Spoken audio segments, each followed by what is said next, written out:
Сабын мен оның ішінде кір сабынмен неге бетті жууға болмайды? Адам бет терісі құрғақ, майлы, орташа типті болса да, қандай типте болса да өзінің қабаты болады. Яғни беттің өзінің қорғаушы қасиеті болады.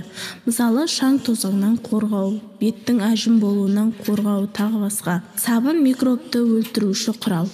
Оның құрамындағы челош, қазақша сілті, беттің құрамын бұзады. Егер күнделікті бетті сабынмен, оның ішінде кір сабынмен жуатын болса, белгілі бір уақыттан соң беттің айтқан қорғауыш қабаты бұзылады. Бұзылады деген сөз, адамның беті құрғап, ерте әжім түсіп, айналадағы лас ауамен зиянды нәрселерден қорғай алмайтын болады. Кір сабын беттің табиғи майлылығын жояды. Ол бетке зиян. Сонымен қатар дене терісі мен бас терісінде сабынмен жууға болмайды. Арнайы гель шампуньмен жуу керек.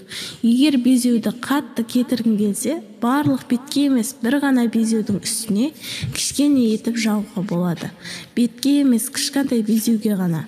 Онда да абай болу керек. Көп адамдар сұрауы мүмкін, неге бұрын біздің әжелеріміз сонымен бетін шашын жуып толықтай жуынды?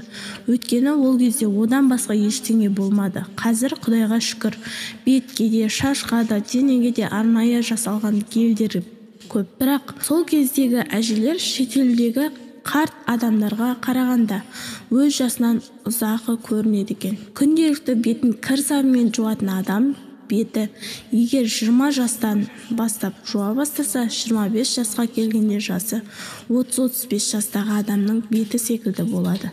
Терісі салбырап, құрғап, әжім басады. Кім-кім осындай нәрселерден қорықпаса, өздерін аямаса, кір сабынмен жуа беріңдер. Бұл айтып отырғанымның бәрі косметологтардың нағыз кеңесі. Ол баяғыда дәлелденген. Ал сабынның одан басқа денсаулыққа зияны жоқ. Дұрысы, кір сабынды үй қызметіне қолданған жақсы.